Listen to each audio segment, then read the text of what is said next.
ইসলামের বিরোধিতা করে, কোরআনের বিরোধিতা করে, যারা আপনার কিনা ভালো কাজের বিরোধিতা করে, তারা নিজেকে মনে করে আমি খুব জ্ঞানী। আবু জেহেলকে ওই কুয়ার ভিতরে ফেলে দিলে, জোরে সুবহানাল্লাহ। গড়েছ তুমি এই পৃথিবী জাহান, তুমি ওয়াসিম, তুমি মহান, জোরে সুবহানাল্লাহ।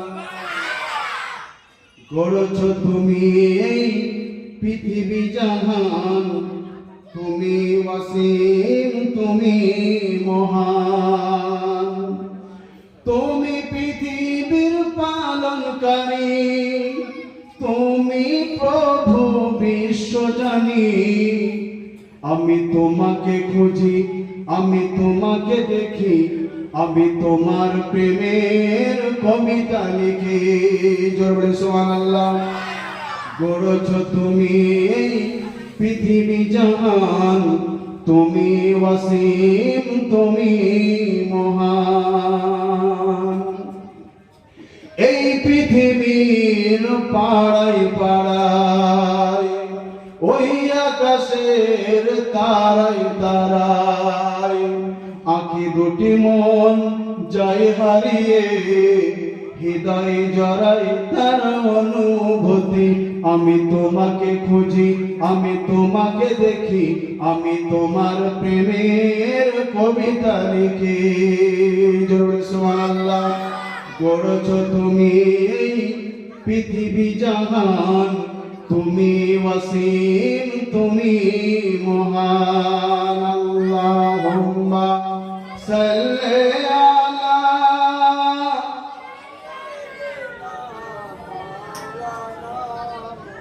ওয়া আলা আলি সাইয়্যিদিনা মাওলানা মুহাম্মদ।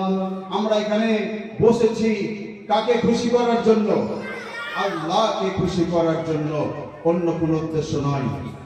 আল্লাহ যদি খুশি হয়ে যায় তাহলে আর কিছু প্রয়োজন আছে? আর কিছু প্রয়োজন নাই, কারণ তিনি আমাদের খালিক, তিনি আমাদের মালিক।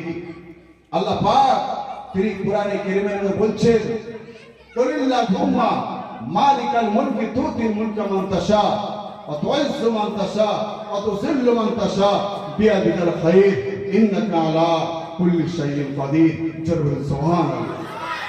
আল্লাহ বলছেন, আমি যাকে ইজ্জত দেই সে ইজ্জত পায়, আর যাকে বেইজ্জতি করি সে বেইজ্জতি হয়।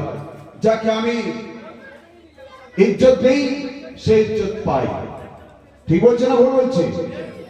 যতই টাকার মালিক হোক, যতই বড় যাই হোক, আল্লাহ যদি মনে করে একে আমি বেইজ্জতি করব, আল্লাহ করতে পারেন। সে আলেম হয়েছে, হাফেজ হয়েছে, সম্মানিত আল্লাহ পাক তাকে করেছে, সবাই তাকে ভালোবাসে কি ভাষা বলুন? তার পিছনে সবাই নামাজ পড়ে কি পড়ে না?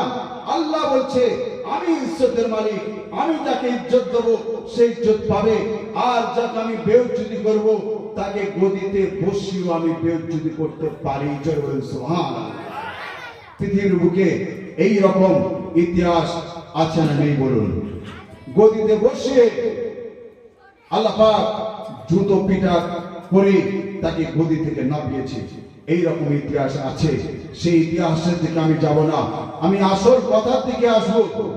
আমি তো বাইরে ওয়াজ করি, বাইরে জলসা করি, কিন্তু আমার দেশ, আমার গ্রাম, নারকেলডাঙ্গা গ্রাম, আমি ভালোবাসি আমার গ্রামকে। আর আমিও জানি আমাকে ভালোবাসে নারকেলডাঙ্গা গ্রামের সমস্ত ছেলে এবং মেয়েরা, এটা আমার জানা আছে। সেই জন্য আমি জলসা নয়, ওয়াজ নয়, বাইরের বক্তারা এসছেন তারা বলবেন, কিন্তু আমি প্রথমেই একটা কথা বলেছি, ইজ্জতের মালিক আল্লাহ আর জিল্লতের মালিক হচ্ছে আল্লাহ। আবু জাহেল বলল, হে মুহাম্মদ, দুনিয়া থেকে তোর নাম মিটিয়ে দেবো। কাকে বলেছে? আমার নবীকে বলেছে, হে মুহাম্মদ, দুনিয়া থেকে তোর নাম মিটিয়ে দেবো, তোর নাম নিশান থাকবে না। আল্লাহ পাক বললেন, আমার হাবিব ও আমার দোস্ত, আমি তোমার নামকে বুলন্দ করবো, সুবহানাল্লাহ। আবু জেহেলকে এমন ভাবে বেইজ্জতি করেছে, এমন ভাবে অসম্মান করেছে আবু জেহেলকে, ইতিহাস কিয়ামত পর্যন্ত থাকবে। যে নেতা বলে দাবি করত আবু জেহেল, মক্কার মুখে যে নিজেকে বড় নেতা বলে মনে করত, সেই আবু জেহেলকে আল্লাহ পাক এত অসম্মানিত করেছে, কিয়ামত পর্যন্ত নিদর্শন থাকবে। ঠিক কিনা বলুন? আবু জেহেলের ঘর ছিল আল্লাহর হাবিবের ঘরের বাড়ির সবচাইতে কাছে। কি বললাম? আল্লাহর হাবিবের বাড়ির কাছে ঘর ছিল কার? আবু জেহেলের। কিন্তু আবু জেহেল ঈমান আনেনি, মুসলমান হয়নি, কলমা পড়েনি, অথচ নবীর শত্রুতা করেছে, নবীকে মারার জন্য প্ল্যান করেছে। আল্লাহ পাক বললেন, ও আমার হাবিব শুনে রেখে দাও, ও আমার দোস্ত শুনে রেখে দাও, আবু জেহেল চাচ্ছে তোমার নাম ও নিশান দুনিয়া থেকে মিটিয়ে দেব আমি আল্লাহ। তোমার নাম আমি বুলন্দ করব। জোরে বলেন সুবহানাল্লাহ।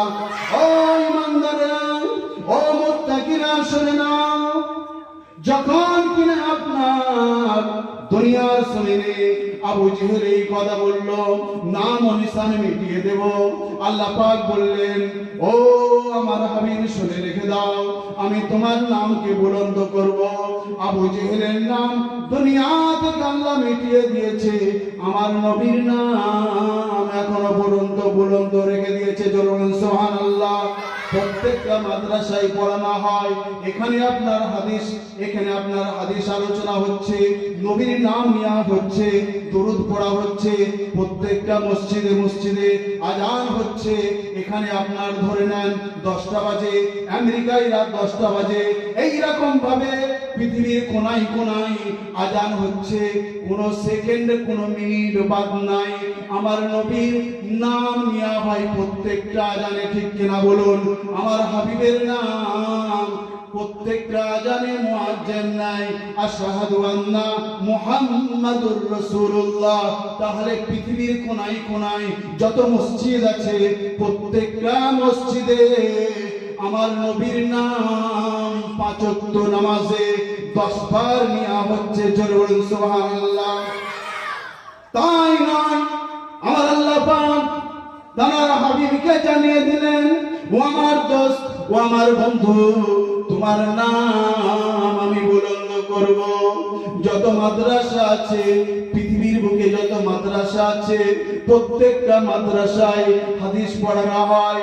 হাদিস পড়াবার সময় বুখারী শরীফ, তিরমিজি শরীফ, যত হাদিসের কিতাব আছে, নবীর নাম নিবার আগেই কলা রাসূলুল্লাহ সাল্লাল্লাহু আলাইহি ওয়াসাল্লাম প্রত্যেকটা মাদ্রাসায় নবীর নাম উচ্চারণ হয়। জোরে বলুন সুবহানাল্লাহ। হে আবু জেহেল, তুমি বলেছিলে নবীর নাম মিটিয়ে দেব, আমার আল্লাহ পাক বললেন না,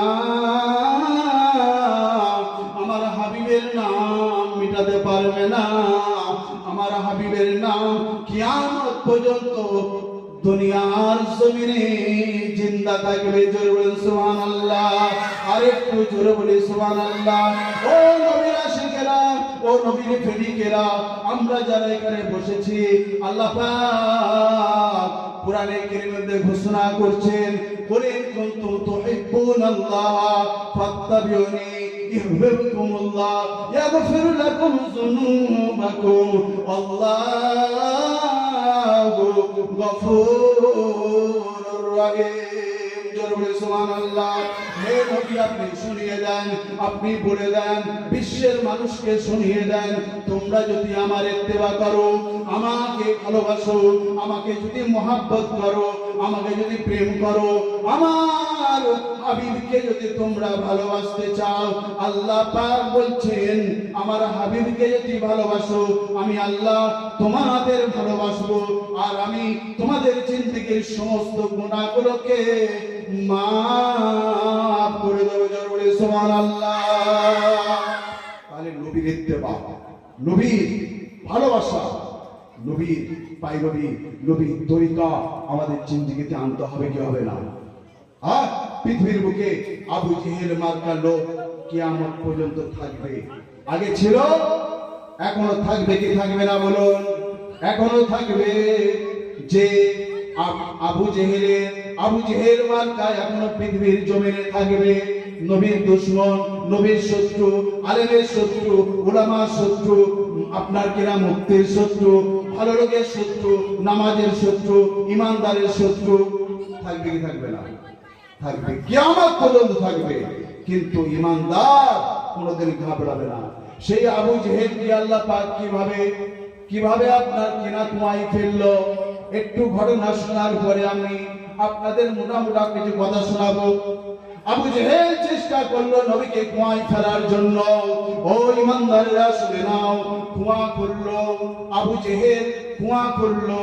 এই রাস্তা দিয়ে আল্লাহর হাবিব দয়ার নবী বিশ্ব নবী জনাবে রাসূলুল্লাহ সাল্লাল্লাহু আলাইহি ওয়াসাল্লাম নামাজ পড়তে যাবে, ফজরের নামাজ পড়তে যাবে। আবু জেহেল একটা কুয়া খুললো, কুয়ার উপরে পাতা বিছিয়ে দিয়েছে, খড় দিয়ে দিয়েছে, যাতে করে মুহাম্মদ না বুঝতে পারে। কুয়া খুলে কি করেছে? উপরে পাতা দিয়ে দিয়েছে, আপনার খড় দিয়ে দিয়েছে, যাতে করে মুহাম্মদ বুঝতে না পারে। যাবে ফজরের সময়, অন্ধকার হয়ে থাকবে, কুয়ার ভিতরে পড়ে থাকবে, পড়ে যাবে, আর আমি মাটি নিয়ে চাপা দিয়ে দেবো, মুহাম্মদ শেষ হয়ে যাবে। আমার আল্লাহ পাক জিবরিলকে পাঠিয়ে দিলেন, ও আমার জিবরিল ফেরেশতা চলে যাও, আমার হাবিব ফজরের নামাজ পড়তে যাবে। ওখানে তুমি খড় বিছানা আছে, পাতা দিয়ে আছে, কুয়ার উপরে তুমি তোমার ডানাটা বিছিয়ে দাও। জোরে বলে সুবহানাল্লাহ। আল্লাহর হাবিব দয়ার নবী বিশ্ব নবী কুয়ার উপর থেকে চলে গেল। আবু জেহেল গাছের আড়ালে থেকে দেখলো যে কুয়ার উপর থেকে তো কোনো মানুষ যেতে পারবে না, কারণ উপরে সামান্য খড় দিয়ে আছে, পাতা দিয়ে আছে, পড়ে যাওয়ার কথা ছিল, কিন্তু মুহাম্মদ পড়লো না। কারণ কি? মুহাম্মদ কেন পড়লো না? আবু জেহেল এসে দেখলো, টেস্ট করে দেখতে যাচ্ছে। যারা একটু জ্ঞানী হয় আল্লাহ পাক তাদের একটু ছিদ্র রেখে দেয়। কি বলেন? ঠিক বলছি না ভুল বলছি? যারা আল্লাহর বিরোধী করে, নবীর বিরোধী করে, ইসলামের বিরোধিতা করে, কোরআনের বিরোধিতা করে, যারা আপনার কিনা ভালো কাজের বিরোধিতা করে, তারা নিজেকে মনে করে আমি খুব জ্ঞানী, কিন্তু না, আল্লাহ পাক একটা ছিদ্র রেখে দেয়, সেই ছিদ্র থেকে আল্লাহ পাক তাকে শেষ করবে। আবু জেহেল চিন্তা করলো, মুহাম্মদ যখন গেছে আমি একটু টেস্ট করে দেখি, কি বলেন? আল্লাহর নবীর জন্য আল্লাহ পাক ফারিস্তা দিয়ে সাহায্য করেছে। জরুর সুবহানাল্লাহ। আবু জেহেলের জন্য সাহায্য করবে কি? আবু জেহেলের জন্য সাহায্য না, এটা নবীর দুশমন, ইসলামের দুশমন, এর জন্য কোনো সাহায্য নাই। টেস্ট করতে গেল, আল্লাহ পাক আবু জেহেলকে ওই কুয়ার ভিতরে ফেলে দিলে। জরুর সুবহানাল্লাহ। আচ্ছা, আপনারা নবী কুয়ায় পড়লে খুশি হতেন? খুশি হতেন কি না? এটা ইমানদার, নবীর আশিক, নবীর প্রেমিক যারা হবে তারা কোনোদিন চাইবে না নবী কি কুয়ায় পড়ুক, নবীকে কেউ গালি দিক, নবীকে কেউ অসম্মান করুক। ইমানদার মুত্তাকি বরদাস্ত করতে পারবে না। সাহাবায়ে কেরাম ছিলেন, নবীকে এত ভালোবাসতেন, নবীর গায়ে কেউ আঁচড় লাগা সাহাবারা বরদাস্ত করতে পারতেন না। আচ্ছা, আবু জেহেল কুয়ায় পড়েছে, এটা আপনারা কি বেজার হয়েছে না খুশি হয়েছে? বুঝতে পারছেন না? আপনারা খুশি তো? খুশি, কারণ নবীর দুশমন। নবী ব্যতীত, নবীর মহব্বত ব্যতীত আল্লাহর ভালোবাসা পাওয়া যাবে না। সুতরাং আবু জেহেল কুয়ায় পড়ে গেল। যে আবু জেহেল নবীকে ফেলার চেষ্টা করেছে, সে নিজেই পড়ে গেছে। আমার কথা বলার উদ্দেশ্য, নারকেল আমার মানুষ শুধু নয়, পুরো বিশ্বের মানুষ যারা চাচ্ছে অন্য জনের ক্ষতি করব, অন্য জনকে আমি কাঁটাই ফেলবো, আল্লাহ বলছে তুমি ফেলতে পারবে না, আমি তোমাকে ফেলবো। যার জন্য কাঁটা করেছো, কুয়া করেছো, সে কিন্তু পড়বে না। চলবেন সুবহানাল্লাহ।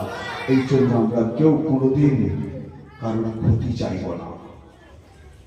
কারোর কষ্ট দেখে আমি কোনোদিন খুশি হব না। যে কষ্ট পাচ্ছে আমি খুশি হব না।